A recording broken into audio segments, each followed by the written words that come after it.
Hey guys, welcome back. Nice to have you back here. Today I want to take a quick look at the top 100 decks in Duelist Cup. The decks that performed best in the second stage. Note that this site on Master Duel meta does not contain all 100 decks of the top 100, but a portion of them, and I want to take a look at them with you to find out which were the best decks, because you have to understand that the Duelist Cup is basically the best point of data that we have when it comes to a real tier list, in the sense of these are the best decks in the meta right now, because there is no other site where there is data available. I played Hearthstone before I played Yu-Gi-Oh! And there is a website called HS Replay where there is a lot of data from the game, from the players, and you can basically exactly see which is the best deck by numbers. It's like a 55.1 win rate.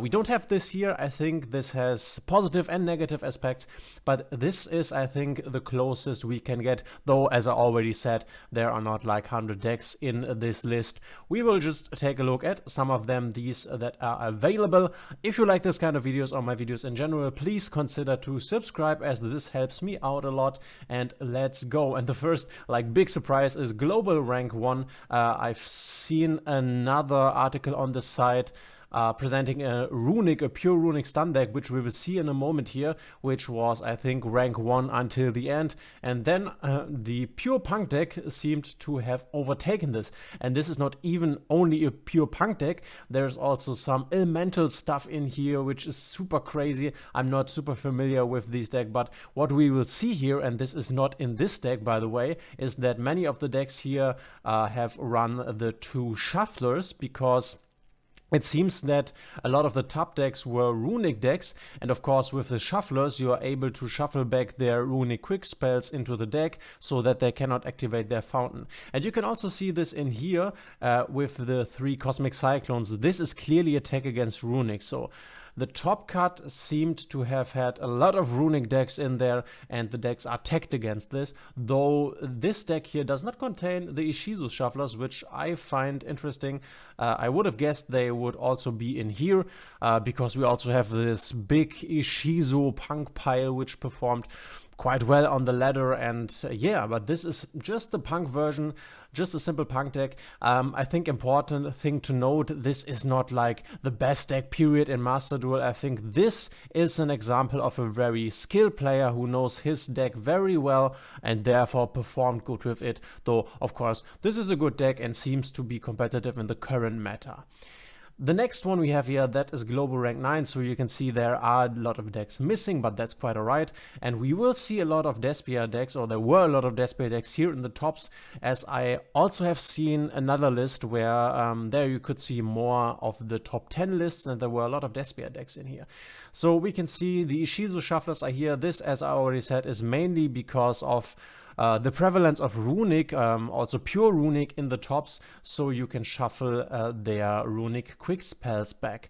And we will see when the Ishizu, when the Telement cards come out, and we will get the Ishizu Telement deck as the best deck in the game, which will be, this will be for sure the best deck in the game. Then we will see the Runic deck, being more and more pushed out of the meta, because every Telement Ishizu deck of course runs the shufflers. If you don't know, you have the shufflers. These two are able to shuffle cards back into the deck, and you have the 2 millers, that are the other 2 Ishizu cards, that are able to mill 5 cards from the top of the deck, yours and your opponent's deck, into the graveyard. So we have, other than that, a pretty basic Despia list, nothing too special in here, besides the 2 branded in High Spirits, which I think is not a really good card, but hey, this guy really performed well, so what am I to say? You have also the Shadow Construct in here. As we have seen in the past, many branded Despia decks are also played with the Shadow package, but other than that, quite a standard list, I would say, with a bit of tech against Runic. And I am honestly surprised that the Despia list seems to have performed this good in this event, because I have the deck myself, I really like it, but when your branded fusion gets ashed, your turn is over, your game plan is over, and yeah, that happens quite a lot. So I'm really looking forward for the support this deck will get in the future with Ecclesia. That is a monster card which allows you to quick effect fusion summon, and that gives the deck more consistency when your branded fusion gets ashed. Otherwise, I really love this deck. It's cool to see it perform that good. Then we have here global rank 19. I think both of these decks were rank 19. And once again, we have the branded and high spirits. Maybe this was some sort of tech. Let's read this card quick. Reveal once in your hand and send one level fusion monster from your exit to the graveyard. So with this, you can send your Albion, of course, which in the end phase then can search you branded in red, for example. From extra deck, discard the revealed monster, and if you do, add one Fallen of Albus or one monster, list that card in its text from your deck to your hand. Okay, you can search a Fallen of Albus or cards that lists it, and during the end phase, if a fusion monster was sent to your grave for this turn, you can add this card from your grave to your hand. Of course, this recycles itself, so I'm not quite sure where the application lied here, but the rendered Despia decks seem to have run this card. Maybe that was a good tech against the meta here in the Duelist Cup in the top card. Who knows?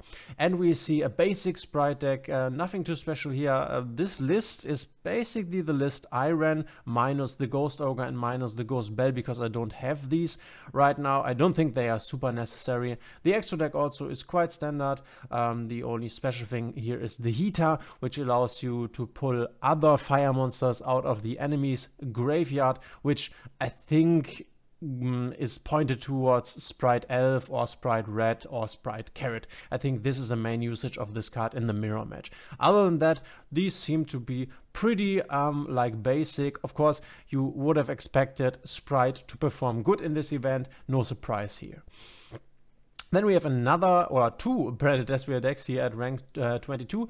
Both of them are grass lists. So 60 piles with that grass looks greener to put a lot of cards in your graveyard. And here you can see there are at least in oh no, actually I thought the Ishizu Millers were in here too, but you can see here are the shufflers again. Both of them run the shufflers.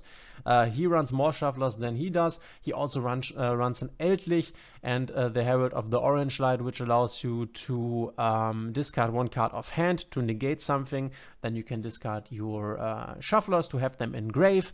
And of course, Fairy Tail Snow, the card that we can maybe expect a ban, but who knows? In the OCG it is at 3, and our list is more as inspired from the OCG than it is from the TCG. So maybe this card will remain here in this format. And then branded Despia lists always run Forbidden Droplet at 3. Which I find quite interesting. I do not like this card that much, but of course it is a strong card. And yeah, we see the 60 Ishizu pile here again with a Harpy's Feather Dust attack, I think against the Runic variants that you saw here on the ladder. Other than that, for a 60 Despia pile, nothing too special. And as I already said, quite interesting that the Despia deck performed that well. Then we have here at global rank 45 two Sprite decks. These are pure Sprite decks. As you can notice, once, like in the beginning, the Runic Sprite variant was the best, but that seems to have shifted. More and more people are playing the pure Sprite variant. Here, the variant with the Dark Beckoning Beast, you can search the Dark Beckoning Beast or summon them with opening of the Spirit Gates. This is not bad because this remains on the field as a continuous spell, and then you can every turn discard one card to summon a Dark Beckoning Beast out of your graveyard. So if you are maybe stuck with only your Sprite Blue in hand and you need a level 2 monster to activate his effect, and you have this on the field, then that's pretty good. You can activate this, discard one card, and summon one of your Dark Beckoning Beasts to then be able to go into your Sprite line. So I think the Dark Beckoning package, you can also see it in this list here. I think it's quite good. It's a newer edition. I like it. Other than that, nothing too special here in the list. Here we can see the Feather Duster attack against Runic, I guess. Other than that, this seems pretty standard. For most parts, this list plays the basic frog line, while this list has it as well. Okay, and the frog line will get better, become better in the future when we get Sprite Sprint, a link to Sprite monster, which allows you to basically put one monster from your deck into your graveyard. Then you can put the Nimble Angler into your graveyard, and that summons you to Nimble Beaver. We cannot see this in this list right now because at this point the Frog package is better, but this will become a thing in the future. And then we have a Dino list here, which is pretty interesting. Dino is a pretty bricky deck, so I'm really surprised that it made it this far, but of course it is a strong deck once it gets its game plan underway, but very bricky nonetheless. And at 67 we have another really crazy Despia list here with the Adventure package as an engine. You can see that here, right of Armazia, the Griffin, the Water Enchantress, and here is the basically full Shadow package with, I guess, yeah, the Winder. And this is like the core card of the Shadow package, as this, when it's fusion summoned, allows neither player to special summon more than once. You can only special summon once per turn, so when this is on the field, your opponent is basically locked out of playing the game, given he's not like a trap deck or something. This is a pretty like strong floodgate, you could say. Once again, this is a 60 card list, crazy list. Like the amount of craziness we see in these lists, I think, is amazing. The meta is super like yeah, different. There are a lot of different decks going around. If you enjoy this meta, play it, enjoy it, because when Tier Element hits, I think we will mainly have Ishizu Tier Elements. So there's basically these two kind of metas. You have this diverse meta where there are a lot of decks, and you have to basically build your deck the right way to counter the meta. And then you have these more tier 0 metas, like the one we will probably get when Tier Element comes out, the Ishizu tier 0 meta. And you already saw this with Sprite. Like in the beginning, basically everyone played Sprite. I like this kind of meta because then you always have this mirror matches. You have Sprite against Sprite, Tier Element against Tier Elements, and then it's up to you to master your deck and play it better than your opponent. I like this kind of meta. This current meta I'm not a fan of, but I also knew a lot of people that like the different diverse meta more. And then here we have an Endymion deck, a Pendulum Endymion deck, which I'm not super, like I don't know the deck very well, so I cannot say much to this. I played against this with Jakal, the cards that always get these spell counters and then can do strong stuff with that. I myself do not like the Pendulum decks. I don't like playing against them. I don't like their mechanical aspects.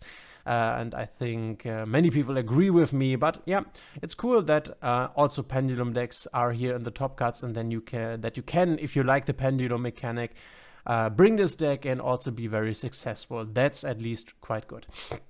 And then here at 69, we can see the Mathmech, the Ignister Mathmech deck. Of course, this deck got way stronger with the addition of Mathmech Circular, making Mathmech a really strong deck. And you can combine the Ignister monsters together with Mathmech to make it even stronger. I think the pure Mathmech deck is stronger than the Ignister variant. But you have the opportunity to end on your boss monster here, which is actually not in the deck, so I wanted to show you, but he is not running it. I think you don't need it. The Arrival at Cybers, I think it's called, can basically not destroy this card. It's a pretty hard to out card like Avramax, for example.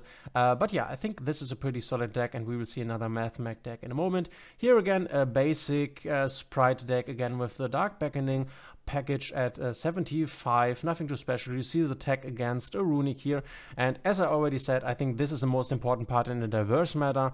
You need to understand what you are facing. So let's say you are playing in Diamond, or you're playing in Diamond 4 now, and before you played in Platin 1. And in Platin 1, everyone was playing, I don't know, Sprite. And now you are noticing that in Diamond 4, everyone plays Runic. So then it makes sense to tech some, for example, Cosmic Cyclones in to better be able to win the Runic matchups. So in a diverse format, you always need to check your environment, what are you seeing, and then put some tech cards in. And that happened here, of course, at the tops, because the people know what they are doing here, and so they are attacking against what they are seeing often. And here we can see the deck which I pointed to at 67. This deck is also in the top 10. We only didn't saw it here on the top, but this is the deck which was number 1 for a while here in Duelist Cup Stage 2.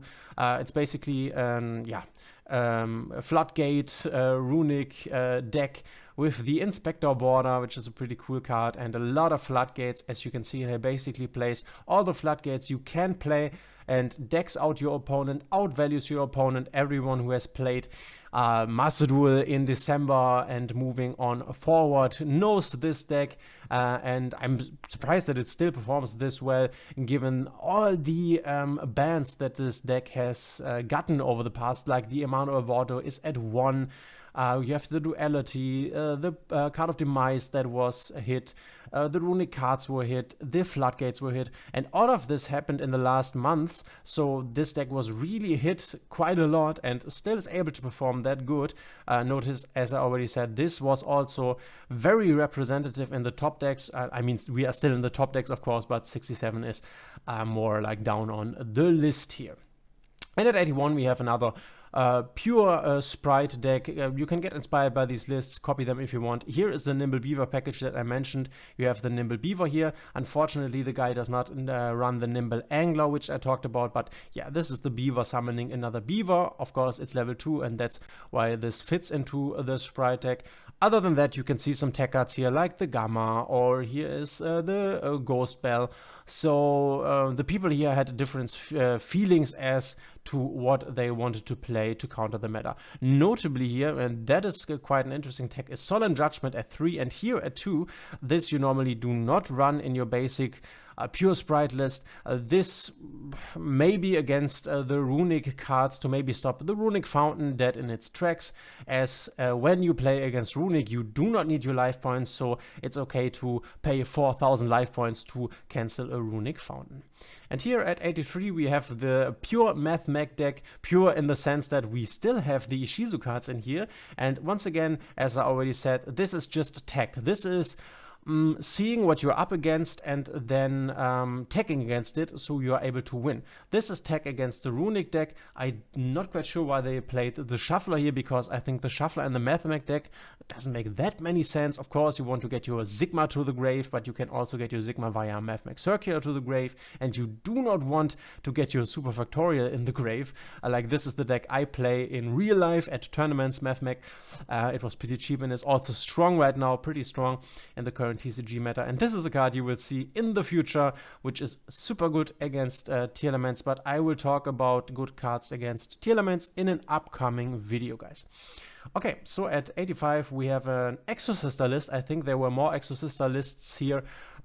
This will also be quite a good deck against tier elements, but we will talk about this in another video.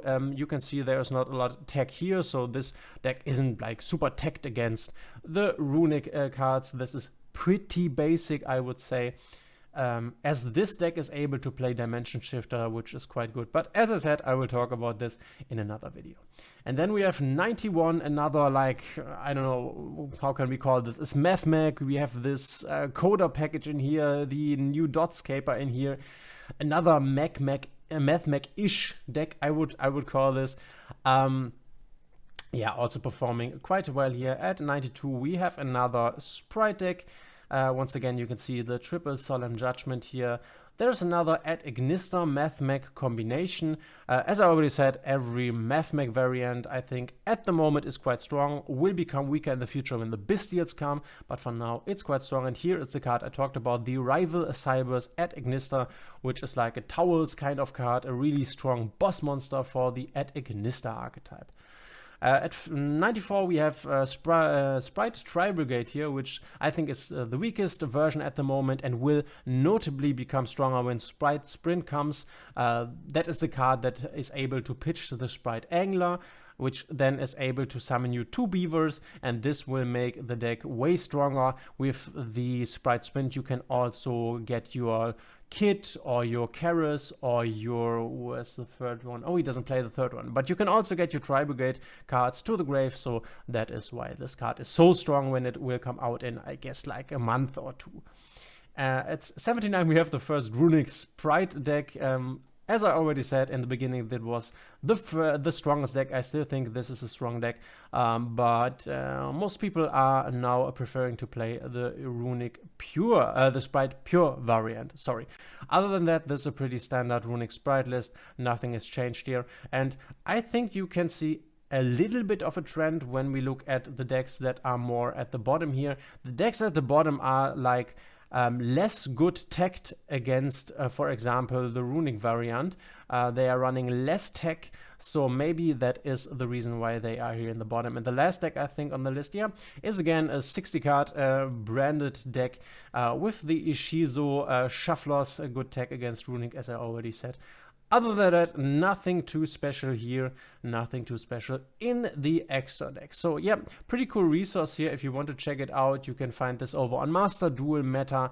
You can get inspired for your own decks, play them, be successful on the ladder, maybe reach your Diamond 1 this month or next month. But yeah, this is the stand of our meta right now, I would say. But in 13 days, I think 13 or 11 days, in under 2 weeks, we will get the tier element cards, and everything will going to get shifted. The only thing that could happen is that the tier element cards go to being banished or being limited to 1 at the start of coming out. I don't think that will happen, and if it does not happen, then we will have a tier 0 tier element Ishizu meta. But yeah, let's see. I will make a lot of videos then. I'm happy that you were here with me. As I already said, please consider to subscribe. That helps me out a lot. And other than that, happy that you were here. Thank you, and we will see each other in the next one.